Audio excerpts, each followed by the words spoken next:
Beautiful soul, have you ever wanted to speak to angels? Do you believe angels can support you in your daily life? If this is you, go to my website homepage, theangelmedium.com, and sign up for my weekly angel message email.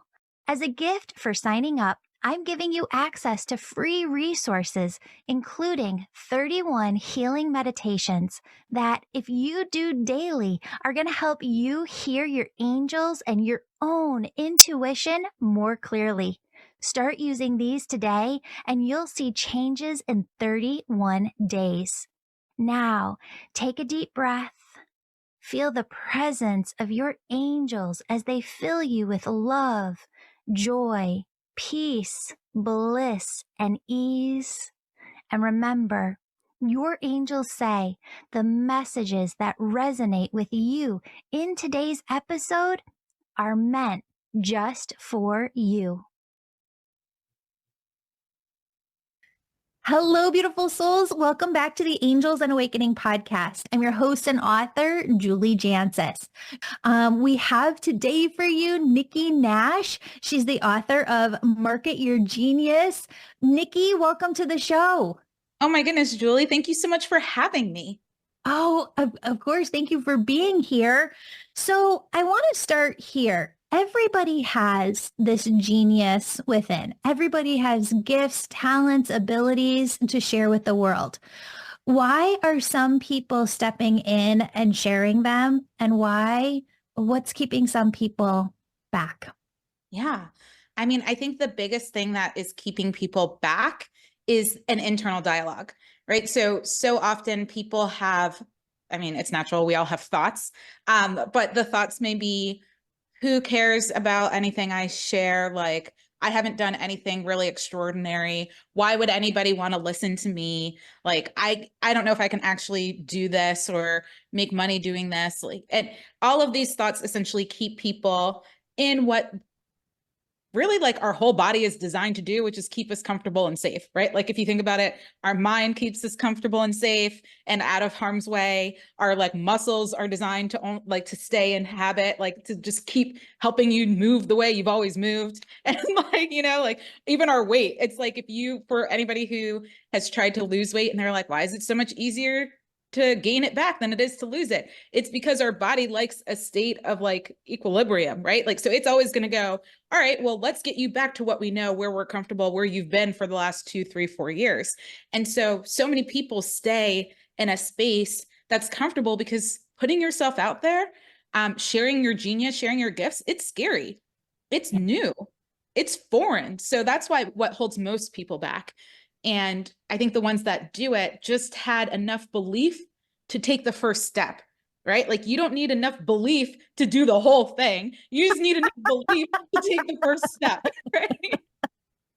Oh my goodness. So this is so funny. I I just interviewed Stephanie Harrison from the New Happy Co. Before, and this came up over here, but it's coming up again. So my day went rehearsed TED Talk in front of committee, Stephanie's interview, and now your interview. And the title of the TED Talk that I'm doing is Your Next First Step, because you only need to take your next first step. And Spirit had him say it to her too, because all day long I've been like, Spirit, am I on the right track? Am I on the right track? So they keep bringing in this title over and over again. And I love it because it's so true. When you really look at it, all any of us really have is the next first step. That's it. Yeah, that's all you can do. Is like, what's my next first step? What's my next baby step? What's the next thing I'm going to do that's going to move me a little bit closer to where I'm trying to go?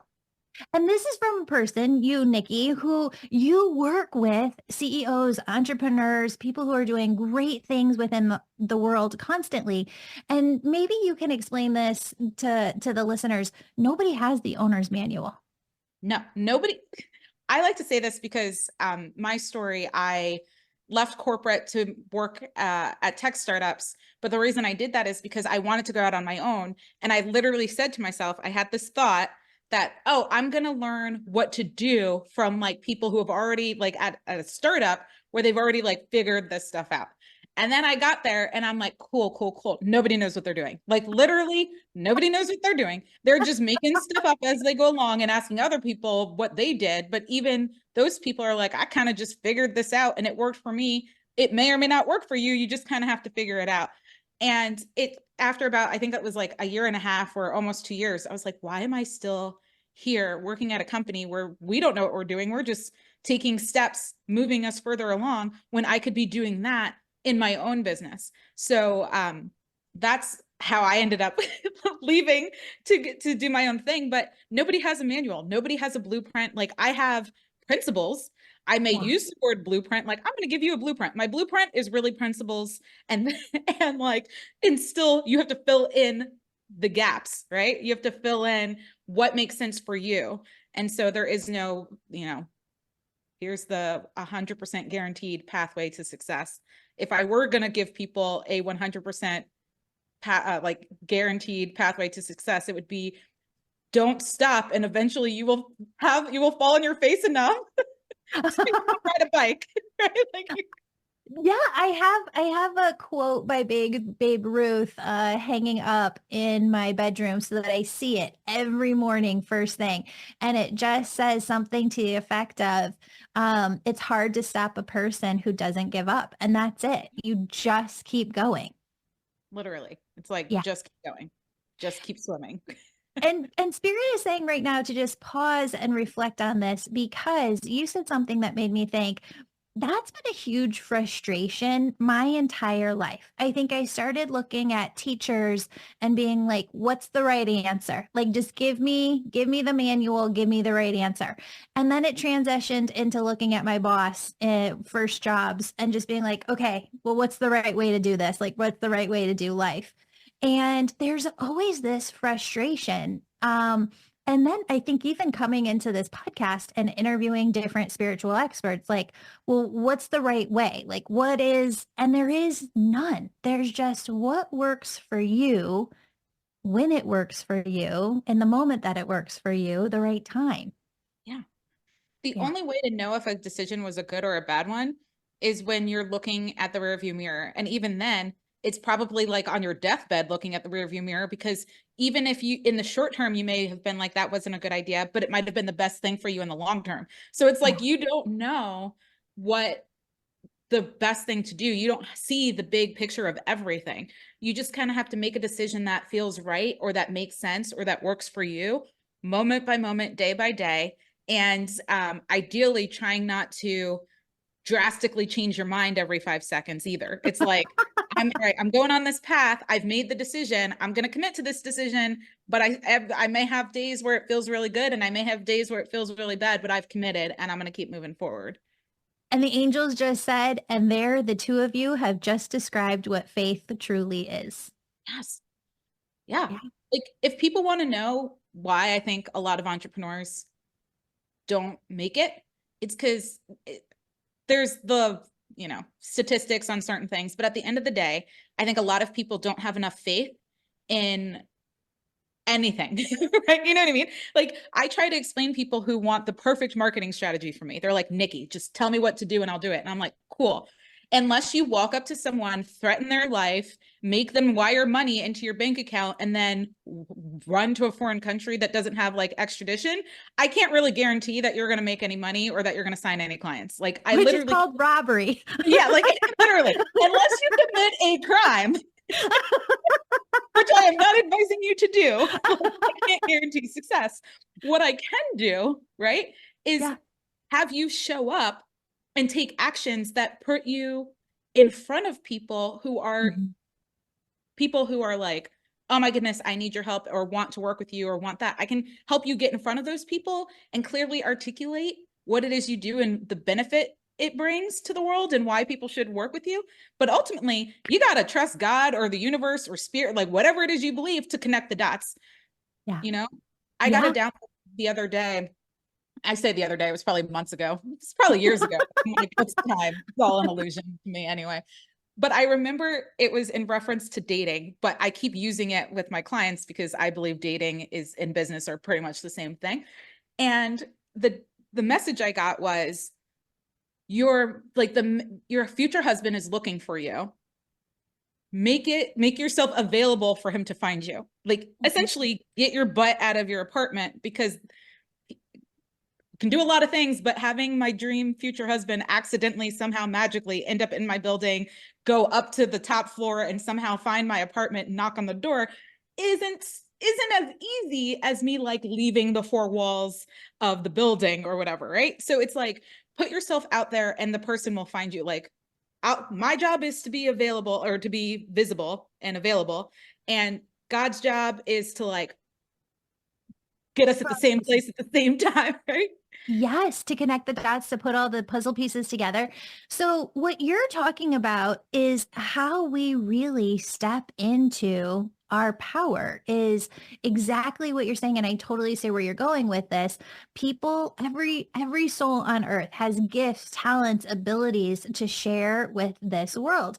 And I think that not in the spiritual community, but maybe just who I am and the way that I've talked previously on the podcast. And we have a lot of people here where I feel like I'm a bridge, where you don't have to go way, way woo woo, but we're spiritual. And there's a lot of people who came from this religious, deeply religious backgrounds, in all different types of religions. And there seems to be this just ingrainment within our minds of, well, Nikki, like if I put myself out there, and make myself available to share my gifts with the world, like, is it about the money? It's not about the money. We know behind the scenes, it's not about the money. It's about sharing your gifts, but people have a hard time accepting payment for their gifts when the fact of the matter is it costs a lot to run a business. Yeah. So it costs a lot to run a business. And if we want to get like really like deep into the whole concept of money in the first place, we as human beings made that crap up. So like, if you really want to in my mind, anything that has been made up on this planet, I decide that I can make up what it means to me, right? So I'm like, just make up what money means to you. Money to me is opportunities to impact more people. Money to me is opportunities to serve at a higher level. Money is opportunity to give at a higher level. So like, I'm like, give me as much money as you freaking can, because I'm going to do amazing things with it, right? Yeah. And so if you can start thinking about what is really going on inside of your brain and what you're really thinking, and you can start like unraveling kind of the thought process, you can come to a place where you have your own definition of money and wealth and all that other stuff. Because at the end of the day, like anytime I hear someone who's like, well, I shouldn't get paid for my gifts and talents, I'm like, okay, well, I had a job. I worked a 9 to 5. They were paying me for my gifts and talents. So should you just not make money at all? Like, what's the difference? It's like, like literally, but they're a big company and they can afford it. Okay, guess what that company's made of? A bunch of different people. Like, it's just people. Money can come to you in any way possible. And so I'm just like, you know what? I'm going to give my gifts to the world. I am going to show up in a way that will resonate with who it's supposed to resonate with. I am going to ask for money, and I'm going to know that I'm going to do great things with that money. Mm-hmm. Agreed.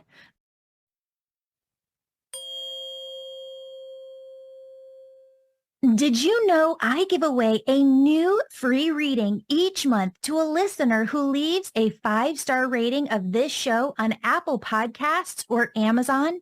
After you leave 5 stars, go over to the Contact Me page on my website, theangelmedium.com. Fill out the Contact Me form, letting us know that you gave 5 stars. That way we can contact you when you win. The more 5 stars you leave, the more chances you have to win. And your name always stays in until you do. Don't forget to stay subscribed to our emails so that you know when you've won your free session with me. Sending you so much love and gratitude for your support on this. Thank you. Now let's dive back into the show.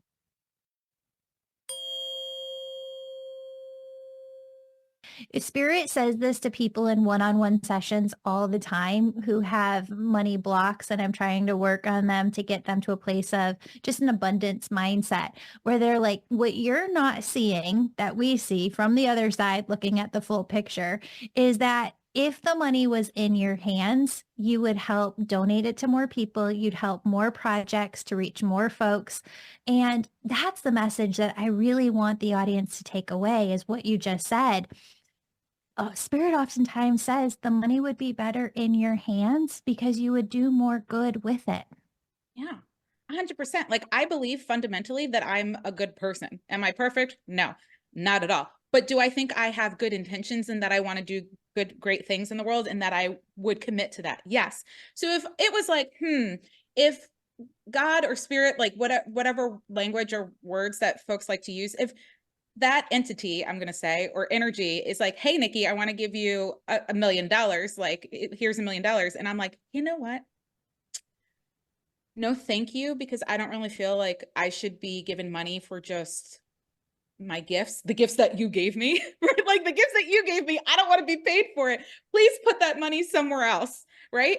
And what? Like, that makes no sense. I'm literally being divinely asked to like do great things with money, and then I'm basically like saying, sorry, I'm gonna reject your wishes as you're looking at the big master picture plan, and who knows what's going to happen to the money after that, right?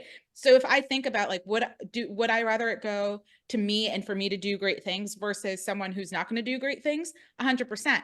Now, could I also make the argument that there might be people, even better people on the planet than I, that could have and use that money? Yes. But if it comes to me, do I think I could make sure that it gets to them as well? Yeah.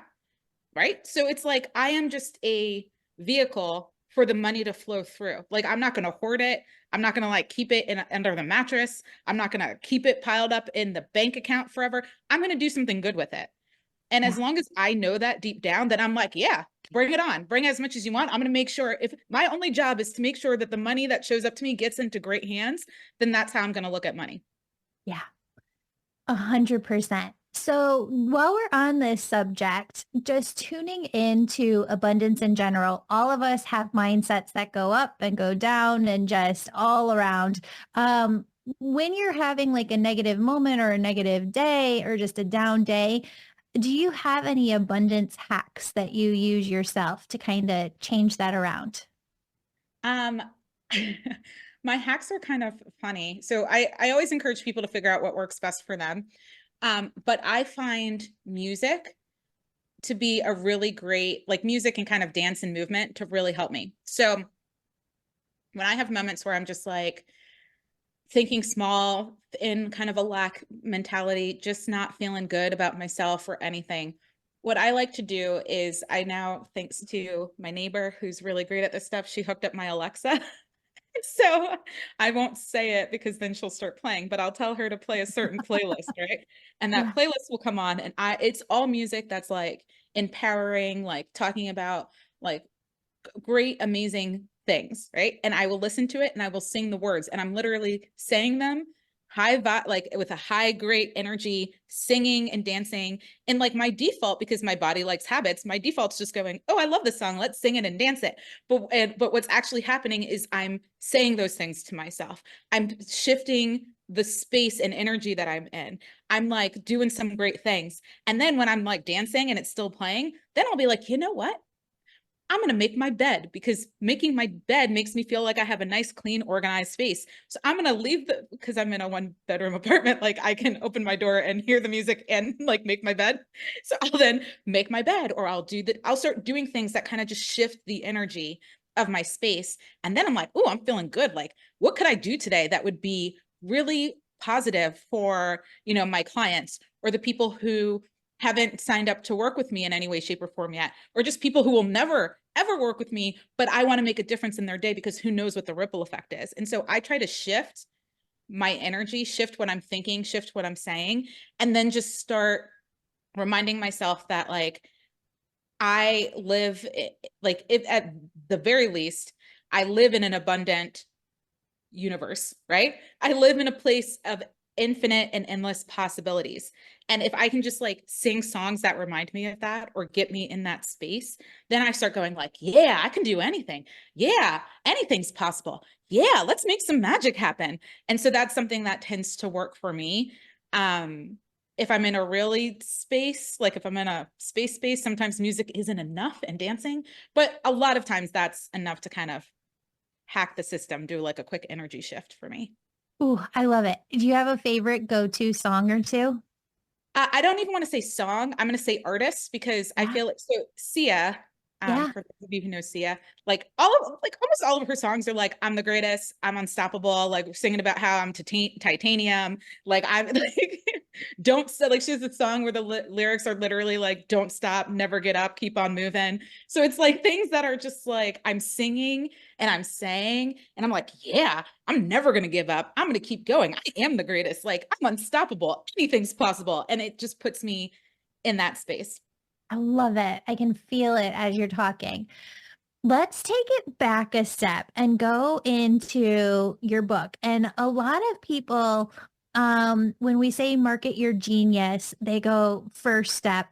But Julie, I don't even know what my genius is yet. I don't know what my gifts, talents, and abilities are yet. I don't know how I want to serve the world. How do you help people to really answer that question within themselves?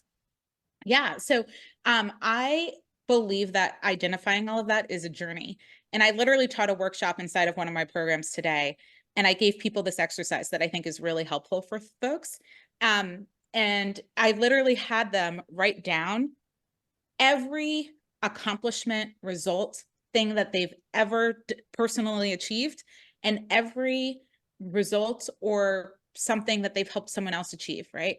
And just write it all down, like set a timer and just set nauseum. I don't care if it's like, I learned how to walk, right? I learned how to read, like whatever, like I helped someone get their first client, right? I, lost 30 pounds. I don't know, like whatever it is, just like kind of get into like all the things that you've accomplished and write that down, because as a first step it helps you get an idea of like, well, I've accomplished these things and I'm sure there's somebody out there who hasn't that would like to, right? Mhm. And then you can start asking yourself, okay, well, how did I accomplish it? Like what was unique or different about me? Like what helped me have these things become a reality inside of my life?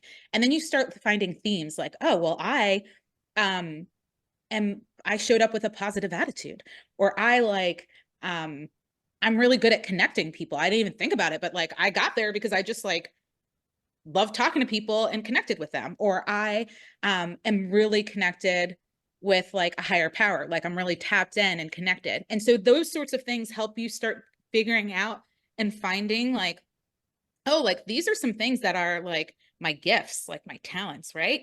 And so it's really like asking yourself a lot of questions and journaling about it and not listening to the thought that comes to your mind, right? Because in doing this exercise, I had people that were like, you know what? I stopped midway through because I had the thought that I'm being too braggy, like I should be more modest, or like, who am I to like claim any of this, right? And it's almost saying, all right, for for 3 minutes or 60 seconds or whatever you can tolerate, I am just going to brag. Nobody ever has to see this.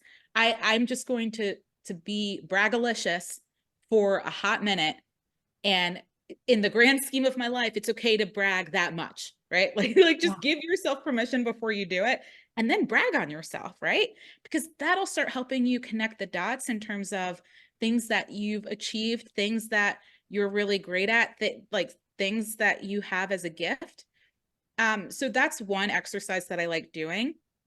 Plus I'm always a believer of just, I don't know, praying on it and journaling about it. But I like doing the first exercise first to kind of help you come up with the Yeah. rest. I love that. That's something that Spirit's been bringing up a lot lately. It started with seeing this Instagram post, and I don't remember who posted it, but was basically this professor saying to one of the students in the class, do you recognize that every time somebody gives you a compliment, you actually make a motion with your hand, like your hand is pushing away from your chest or your heart and pushing the energy away, like, oh no, not me, and as he was saying this, I saw it from spirit in an energy way of when people are trying to praise us or we're trying to praise ourselves, just because we need it to keep going sometimes, but yet we're pushing it away or deflecting it and not allowing ourselves to absorb it. It really doesn't help us to move forward to that new step. It Yeah, it pulls us back. 100%. And it's like folks have problems receiving compliments, acknowledging successes, receiving help. And it's like, it is a conscious decision until it becomes natural to transition back into being able to receive Mm, and being able to acknowledge what you've yeah. accomplished. Like I remember some distinct moments where I was like, ooh, I should reflect on that. Like it's kind of funny when I when I share this story now, but like I was on an airplane. I had my luggage, like my carry-on, and this guy goes, and I had like a smoothie in my hand, and I had my suitcase. And this man was sitting, and he goes, "Oh, let me help you." And I go, "Great." And I hand him my smoothie, and that so that I could lift up my suitcase and put it in the overhead compartment. And I was like, this man wanted to put the suitcase in the overhead compartment for me, not hold my smoothie. And after I did it, he said, "I am so sorry. I literally wasn't even thinking. Thank you so much. I really should have received that and allowed you to put up my suitcase." And he just kind of like laughed at me, like, yeah. And I'm like, wow, like I'm blatantly not accepting help. Like I'm like, and what little help, and if I'm accepting help, it's literally like the smallest thing that someone could do. Hold this 2 ounce or 8 ounce or whatever smoothie while I lift up this heavy suitcase and put it in the overhead compartment. Like, what? So it's taken some work on my part to go, no, like, to one say, like, hey, I'm going to receive. Please don't let that be the last time somebody asks me to put my suitcase up. I got the message that I was not paying attention to. Please allow that to happen in the future, so that I can receive gifts. And so it's like, if I can't receive someone helping me put a suitcase above, how am I going to receive a compliment? How am I going to receive money? How am I going to like receive any of that stuff? It starts small. Like just start being able to like sit with a compliment, Yeah. like just sit with it. Ooh, I love that. Give yourself a compliment and sit with it and just really allow yourself to not reject it, not push it away, but really absorb it into your being. Yes. Beautiful. Okay. There's a lot of people who listen to this podcast who are either authors, they want to write a book, they want to start a business, and there are healers in every different line of work. I have women who want to work specifically with horses healing. I have women who are strict mediums. I have so many different people who are just energy healers. Just so many different gifts, talents, abilities across the board. And so take that, hold it off to the side. The second component to this is I've been around marketing, writing, even like putting stuff together. Like 1996, I was learning how to take text and make headlines and put pictures in like the old school Canva. And I don't use this word lightly, but I hate marketing. Like I hate it. I hate putting myself out there. I hate, that process. I hate trying to, it's not sell things, but I hate putting myself out there because that's the only way I'm going to be able to help people to get where they need to be. And marketing has changed so much since 1996, almost 30 years ago. Um, it's so complex. There's so many different aspects. Let's start at square one. For somebody who's listening to this podcast who's like, okay, Nikki and Julie, I do have gifts. I'm going to put myself out there to help others. Where do you even start with marketing these days? What Yeah. is necessary and how, and yeah, where do you start? I am so going to answer the where we start, but the first thing I just have to say, because you said 1996, and then I thought about like how old I was and where I was, and you're like, I was writing headlines in the old school Canva. I don't know how old you are, but I'm pretty confident you don't look your age, and I just needed to share that with you because I was like, 1996? I was like, wait a minute. Like, what? Yeah. 14 years old. I'm 42. But I started working for the Daily Herald and my high school newspaper in 1996. And we would take copy, and plug it in. It was an old school system, kind of like we have for Canva today. But yeah, it was all like, how do you create a good headline? How do you write a good caption under a picture? Little did I know that it would prepare me for the day that we live in today. Yeah, I was Yeah. definitely not doing that in 1996, and we are not that far apart in age. I don't know what the heck I was doing, but I was like, what? I was like 1996. I was like, could you speak in 1996? What are you talking about? So I just needed to say that because I was like, that was just boggling my mind. Um, I love but it. yeah. But one of the things I will say about marketing is that the tactics and the modalities is what's changed. My belief system around what marketing actually is has not changed. And so I'm going to talk about that first and then go into the modalities and what somebody should do if they're just getting started, like my recommendation. But like in my mind, what marketing really is relationship building. It's like, it's going, hey, Julie, you have this dream or this problem or something, right? And I over here, Nikki, I'm like getting to know you and listening for what your dream is and what your problems are. And I'm either going to come up with an idea and possibly a product with support from an actual team that can develop something, or if I already know something that exists, I'm going to communicate it to you as a option or a possibility for you to use it to realize your dream or solve your problem. I'm just like getting to know people and solving problems. That's how I look at marketing. That's always how I've looked at marketing. And so I think because of that thought process, I find marketing fun and like, oh, I'm just solving problems. I'm like helping people all day. Like that's all I'm doing. And so if you have gifts, what I truly encourage you to do is to just go, okay, I have some gifts that I know could help people. And what is the easiest and most fun way for me to share that gift with a group of people?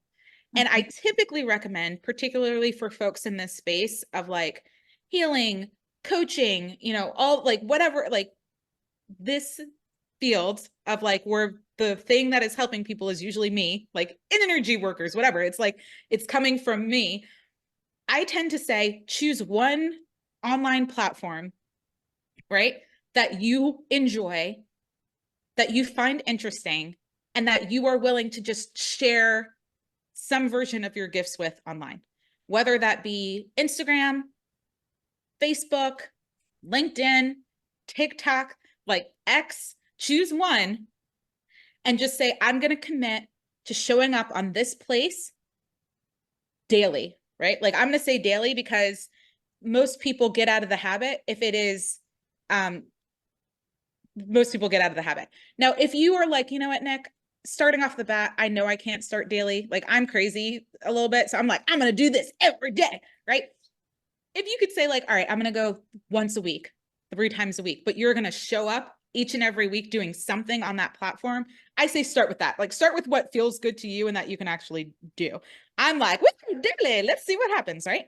And come from the standpoint of, I'm going to picture a person who I know I could help, and I'm just going to speak to them on that channel. Like I'm just going to create stuff for that one person that I hope is watching. And I don't care if like 1 million people end up watching or one person ends up watching, but I'm just going to show up every week, however many times that week I'm committed to doing, and I'm just going to add value.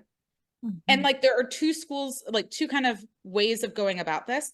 Some businesses literally started by just giving away free content and being of service and value for years, like 2 years or so before they ever monetized it. So if you're really like, you know what, I have money coming in, I have my job, like I'm enjoying this, I just want to start using my gifts, then I say just like I also forgot to mention YouTube, but like choose something and just like show up regularly, right? And give value. And then if at a certain point you listen to people, I like the other platforms because there's more two-way communication. But like if you start getting comments or DMs or things where people are like, oh my gosh, I could really use your help or things like that, then you can add on services or products or something like that down the line.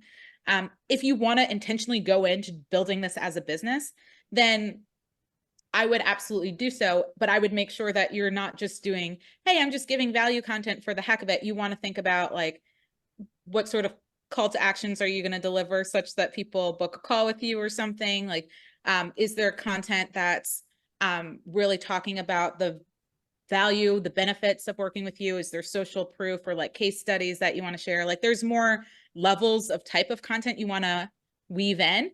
But if you're just like, hey, I just want to test the waters for the next 90 days and like share my gifts on a platform, then just start doing it. There's no right, perfect way to do it. If people saw my first Facebook Lives that I did in like 2006 or 2007, they would literally be like, Nikki, that is the funniest thing I've ever seen in my life. And I'm like, yeah, because I I had it in my mind that if I was going to help people with anything business related, I had to look like a straight out of corporate business professional so that people took me seriously, because I have, especially then, like I have a baby face, but especially then. So I'm like, I already look like I'm 12 and like, like back in, 2017 or whatever, like, I'm like, I already look young and I need people to take me seriously. So I got like Rent the Runway, like tweed, like stuff. And now That's I'm like, awesome. hey, I'm wearing a pink baseball, like, trucker hat. And I'm just like, hey guys, how's it going? But, but it was a different experience of me back then, but at Yeah. least I kept showing up and I kept adding value and I kept, doing that thing. Well, that's it. I think that that's one of the things that I was most scared of when starting this podcast was, what if I say something and then I get new information, because I'm just like an information nerd and a book nerd, and I change my mind and I have a different opinion, and then I've said something and it's in the podcast and it's how I feel for forever. That's what people think. Um, But you have to let go of that in order to really be able to step into who you are authentically. 100%. And you know what you do? You record a new episode and said, hey, year ago, I recorded an episode thinking about this, but actually I think about something differently, right? Yeah. Something that just, I like to look at either analogies or other things that help me shift my perspective. And when I really think about it, I'm like, politicians, not for nothing, most of them change their mind and stance on things left and right and somehow still get elected, and still some people still love them. So I'm like, I'm not that. I'm not that. So if I'm changing my mind, I'm probably giving like a lot of thought to it. Maybe I have more evidence. Like Yeah. it's not going to be like I'm changing my mind every 5 seconds. I might just have had a new unique experience, or the way the world works has shifted, or and I think Right. there's no problem uh being just transparent about it. And Mhm. the people that really are going to get mad at you and flip out at you on it, those aren't your people. It's like, okay, Yeah. good Well, luck. and as we're talking about this, I think it's because, if we're going to show up for people and serve others and help others, a lot of people want to be the best versions of themselves. But I've heard my counselor friends say this, like, counselors have so many different problems. We just don't talk about it with our clients, and um there are just, nobody is ever the perfect version. So what Spirit always says in sessions is, if you're waiting to be perfect, to step into your genius, to go do the thing, to help serve others, you're really like the reindeer with the carrot in front of its head, just constantly pushing your start date out further and further and further and further. And to your point before, that's where 90% of people on their deathbed say that they have regrets, and it's a regret of not doing something. 100%. You want to know how you get better at business? You want to know how you become the better version of yourself? You know how you like you become better at marketing and get better results, become a better coach or heal? Repetition and persistence. Like, I'm sure if anybody who oh, the first time I did a healing session with someone, it was like this, but now look at me. Like you have to put yourself out there and be in action. You have to live life. You have to do the thing. That's how you get better at it. And as someone who delayed starting a business because I thought I was going to like become this super genius, magical person that had all the information to succeed. No, what actually moved me further faster was making a ton of mistakes, sometimes very costly mistakes, but it moved me further faster than if I just sat around and like waited and thought about it. Like it's in the taking of the action, in the doing the thing that makes you better at it, that gets you the results that you want, that gets you to be the better version of yourself. I am not the best version of myself in life, I'm sure, but I know I'm a better version of myself than I was a year ago, 2 years ago, 5 years ago. I'm a better coach than I was when I first started. I'm better at creating content than when I first started, but I'm better at podcast guesting than when I first started. But I've done like over 100 podcast interviews, and I've probably interviewed over 100 people in like Instagram lives and all sorts of stuff. So it's like you get better the Yeah. more you do it. Absolutely. Well, and you start off your book that way. And I think it's really profound how you start off your book. And you're talking about how, we all look at people on Instagram and these folks who are traveling the world and think, oh my gosh, I want to be them. But your experience of it was much different. Would you share that with everybody? Yeah, like first of all, I was like, is everyone in Bali like without me? Like, I still have never been to Bali. But for anybody who's probably like on the internet in this space, saw like everybody was doing a retreat, everybody was going there, everybody was doing something. But my first year of business, I was very focused on tangible money related results because I was like, if I make six figures, when I do these things, then my life will look like that. Then this will be better. Right. And I was always chasing like, once this happens, X will be better. And what ended up happening is I like hit certain milestones that I was gunning for, but I had a lot of debt. I was all over the place. I was not better off chasing the thing than had I just said, you know what, I'm just gonna share my gifts, focus on what I'm doing and move forward. Right. I wasn't better trying to chase the travel dreams. Right. Like looking at numbers, it's like I made all this money, but I was constantly traveling. I then spent a lot of money on traveling. I spent a lot of money on coaching that I quite frankly didn't need. And not because I don't believe in coaching, but I over invested in coaching courses. Like no person could probably have gone through all of the programs that I had invested in thinking that they're going to give me the secret and I'm suddenly going to be better. Right. And so I think my first year of business was not the beautiful laptop lifestyle that was so heavily marketed to me when I started, and honestly still to this day. What I try to tell people now is that it just takes doing the work, showing up, making mistakes, and having faith.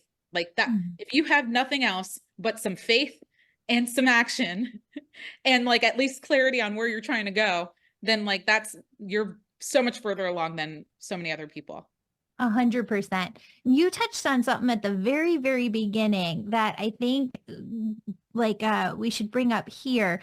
There are some people, whether they're ADHD or not, maybe they even get downloads or channel information and they have 100 different directions that they could go. But at some point when you're helping and serving, I guess I don't want to put words in your mouth, so I'll rephrase this. Is it that some people are just supposed to be a jack of all trades and do a lot of things or a little of a lot of things? Or do we help serve others the most when you really get clear on what your mission is and go in one direction and not allow yourself to get sidetracked by all these other little things? Yeah. Like I like to believe that I'm going to live a good amount of time. Like, let's say I turned 40 this year. So let's say on the low Happy end. birthday. Thank you. Thank you kindly. June 22nd, I Ooh. will officially be 40. But let's say I've got like on the low end, another 30 years in me, right? Like, I feel like I could get a lot done in 30 years. So if I have 10 ideas, why am I trying to do all 10 of them in 1 year? Like, I'm probably not going to move the needle very far on anything. what if I chose the one that I'm most excited about and passionate about right now? And I say, I'm going to commit to this idea and I'm going to see it through and I'm going to get it like really far, because like you can move so much further faster when you're focused. That was a lot of F's. I'm going to put that on it. Further, farther, faster. Right. Like, further, faster, focused. And so I'm a big fan. And what I used to do is I would have this notebook, like it's not this particular notebook, but I would have a notebook and I would call it my idea notebook. And I would just write down all my ideas. And then I would go, okay, well, I've already committed to this. So I'm going to focus on this idea that I'm committed to. But I now know that I have all these other ideas so that I have like, I better kind of get this one to have momentum because I have a whole list of other things that I want to bring to the world. Right. And so do I think like you can be a jack of all trades and all of that? Yes. Like you can have a lot of skills, but I encourage people to really choose something and commit to it and make magic happen with that one idea, because then you can get it further along. When I was trying to like, this is a great example from a business perspective. I was selling one-on-one coaching, 90 days for $3,000 when I first started. Okay. Like that was my package.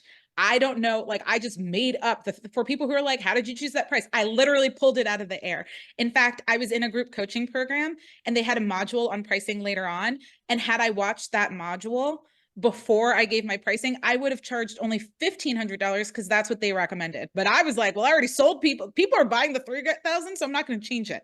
So like sometimes it's like, again, nobody knows what they're doing. People just make stuff up anyway. So I literally made it up and I'm like, this is what I'm selling. Then I watched something that was like, oh, great, get passive income. My stance on passive income has changed so much because passive income is only passive to a person, but it's still active. Like somebody has to be doing the active work for it to be passive. And until you have the money and resources to have somebody doing the active work, it's you. So it's like, get passive out of your head for a little bit, for a second, until you have the resources to make it passive by hiring somebody else to do it.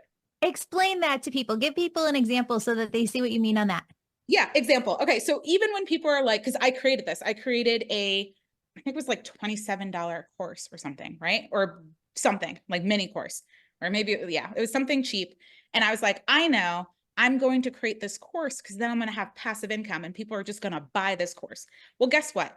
If nobody knows who I am and nobody knows the course exists, how the heck am I going to make all this money from the course? So what needs to happen is either I need someone out there promoting it, i.e. me, or I need to be running ads. Well, guess what? If I'm running ads, I don't just set ads on and forget it. You have to monitor the ads regularly and you have to change creative. You have to change the messaging. You have to tweak things that cost money, right? So like, and if I don't want to do it, then I have to hire someone who's going to do it, right? Which means I need money to do the thing. So if I don't have any money, what the heck am I doing trying to sell a $27 course to tons of people for it to fund my life, right?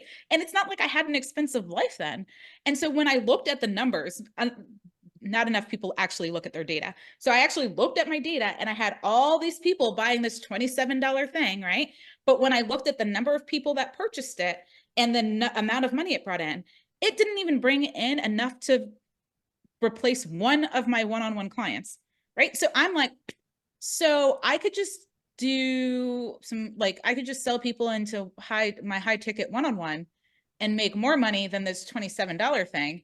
And on top of that, I didn't do a great job of figuring out how to get people who were buying the $27 thing to buy the $3,000 thing. So really, they were just people that bought something from me and never talked to me ever again. So it's like, that was actually a distraction. Looking back, I was like, that was a distraction. If I just doubled down on filling up my one-on-one, I would have made more money and been happier and served people at a higher level, right? So it's like, it's really realizing that, right? Like I think about people understand like concepts like having stock. I was like, what is this, the things that people get in the stock market? Stocks. Hello, Nikki. Like had a momentary lapse. Like if you have a retirement fund, right? Or if anybody you know has a retirement fund, people are like passive income. No, somebody is actively managing that fund to make sure you don't lose all your money unless you just put it somewhere and never look at it ever again. But usually somebody is doing something. You want to have real estate, right? somebody has to be getting the renters in, making sure they're paying their rent, making sure that the property is being well taken care of. And when renters leave, making sure that it is getting like repainted, all that stuff. Like somebody has to do it. So it's like Mm-hmm. either you're doing it or you're hiring someone to do it, right? So whatever it is, all these things where people are like, oh, do this, it's passive income. No, it's passive when you hire someone else to do it, right? Like whoever owned some of the companies I worked for, like I worked for Intel, whoever was probably like just like an owner and didn't do anything. Yeah, it's passive income for me because my butt and a bunch of like thousands of other people are running the company, right? Yeah. So it's passive for somebody. Yeah. They had the resources to make it passive for them. I want to make this apply to everybody because it's not just about passive income. What you're talking about is a lot of us, even as adults, think that we can go do things, but it takes a ton more time to go actually do the thing that your brain is like, oh, this is easy. Just go over here and do this. But it takes a ton of time. And so when we have these big to-do lists, because I'm like looking at it over there, I've got one of those mega Post-its that just massive for the wall. And it says great ideas on it so that every time I have a great idea, I put it on the list and then I prioritize once I'm done with this project, which one do I want to pull off and do next? Um, what I often realize though is I don't have enough time to do it all. Like one thing takes so much more time than you would think it does. 100%. The other day, so I have a accelerator program and I'm revamping. I'm not doing it right now. I already revamped the content. And the other day I was like, I need a workbook for this. Now in my mind, I was like, oh my gosh, I'm going to totally bang out this workbook in like 5 seconds. Like no problem. No, this workbook took me hours, right? And so I'm sitting there and it'll be faster now because I now have a template that's like that I created, that's the right colors and all that other stuff. But I'm like, that took me way longer than I expected. I set timers for myself. So I'm like, I'm going to get this done in 20 minutes. And I will say, insert the word Alexa, and then I'll say like, set a timer for say it quietly before she goes, all right, Nikki, I'm setting the timer. But I'll be like, set a timer for this period of time. And I'm like, yeah, I'm going to get it done in that period of time. And then I'm setting that timer like 3-4 times. Everything takes longer. And Yeah. so I'm sitting here like, all right, you know what? Like this is why we have team. This is why you get a VA or support, because me spending hours doing that is taking away from me spending hours doing something else, whether it's a sales call or like actually teaching inside the program or being on a podcast interview or other things that only I can do. Like somebody else Right. could create a workbook, right? Like Yeah. they could do that, but they can't be Nikki on a guest on a podcast. They can't do that. Right. 100%. So I'm with you. It's like figure out the things that only you can do, and then really think about like bringing somebody else in to do the other stuff. Yeah. With your marketing expertise and everybody out here who wants to grow a business, I think one of the biggest questions Spirit wants me to bring through so that they have the answer is, if you put your psychic cap on, where do you see marketing going, social media going over the next 10 years? Ooh, okay. I think it is going to be like, it's going to be a good and a bad thing. I think it's going to be significantly easier for people to market online because of AI. Like, I think like AI is already making my life easier, and I'm a marketer. Like, I can just be like, hey, can you do this thing? Like, he still needs like strategy behind it, but it's like, depending on what you're using, ideally it's getting smarter every time you're using it. So ultimately it could replace me in doing certain things, right?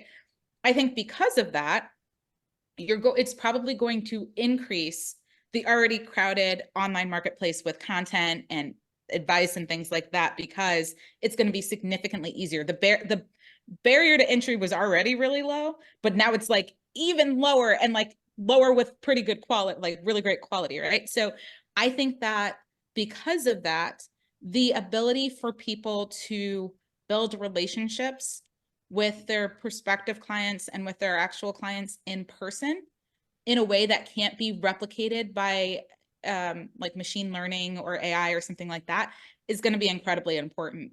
But right now, to run events or to do things with people in person, it takes capital. So it's like, if people can think, like, not a ton, but like, you can have people over at your house, like you can do Oh whatever you no, want. here in the Chicagoland area, I wanted to plan a spiritual retreat, and this is just a great case in point. And I was getting ready to do a podcast episode that I do every January 1st, which is like, what does Spirit want people to know about the next year? And Spirit goes, you're going to run a spiritual retreat. So I'm like, okay, well, I got to get through January, and then February, I'll start looking at it. Well, all February, I went to every single hotel within probably a 25-mile radius. And they all wanted a very, very, very large sum, thousands and thousands and thousands and thousands and thousands of dollars for a room that pre-COVID was 1/5 of that, 1/4 of that. Like, it was off the charts. And so, no, I totally get it. It's very, very costly. And it just breaks my heart into pieces, because then people go, well, Julie, why are your prices this? And you're like, because I'm paying for so much that you're not seeing, but everything is either getting donated back to the community or helping people in some way, or going back into the business to create more hope and to spread more hope and more love. Yeah, I'm with you. So I really do think that what the world needs and what will probably happen, hopefully, is more human connection. My Mm. concern is that because it's becoming easier to be isolated and to not actually speak to people, that that is also another possibility that like things just go awry and nobody, but I think a lot of people are craving like human connection and relationships. So I think that that will probably be even more of a role inside of marketing. Amazing. I love that. I think it's so needed, that human connection. Nikki, tell everybody where they can find you, your book, Market Your Genius, and just everywhere you are. Yes. So my favorite place to hang out is on Instagram. So you guys can find me there. I'm at Nikki Nash Official. It's where I daily provide content, resources, things along those lines that really help people turn their gifts and genius into a profitable business, but also just share it with more people. So I would say that's probably the best place to connect with me. I also link to my book on that profile so you can easily access it, but it's available where all books are sold. I'm grateful for Hay House, who's my book publisher. And so it's in places I didn't even know I could get a book. So it's it's all over the place. And then it's like, if you walk into a bookstore and they don't have it, they can order it for you. And a lot of them will, if they sold out or if it didn't make it into their store. It's something that they can easily get for you. So if you have your local faves, by all means, just tell them the name of the book and my name, Nikki Nash, and they'll get it for you. Amazing, Nikki. Thank you for being you and sharing your gifts and talents with the world. I so appreciate you being here. Thank you so much again for having me. Beautiful soul, thank you so much for joining me today. My name's Julie. You know I'm all about connecting you with messages from your angels and loved ones on the other side. If you've been listening today and you're super excited and just have to know which angels are around you right now, who's connecting with you, and what messages they have for you, go to theangelmedium.com. Register for a session.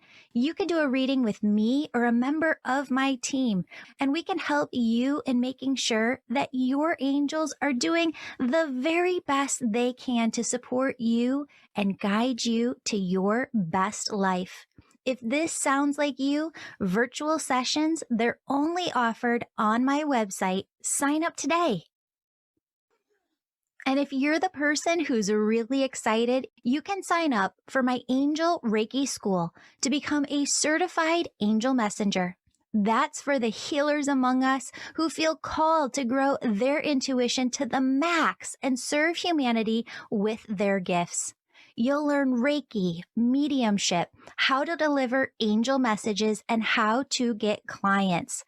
That's the Angel Reiki School at theangelmedium.com or DM me on Instagram at Angel Podcast with any questions. Before you go, connect with your angels by placing your hands on your heart. Take a deep breath. Imagine a doorway filled with God's unconditional love is right in front of you. Step into that love and feel it as it fills your body, chakras, and auric field. Now ask your angels, what would you have me know today? And open yourself to the positive, loving messages they have just for you.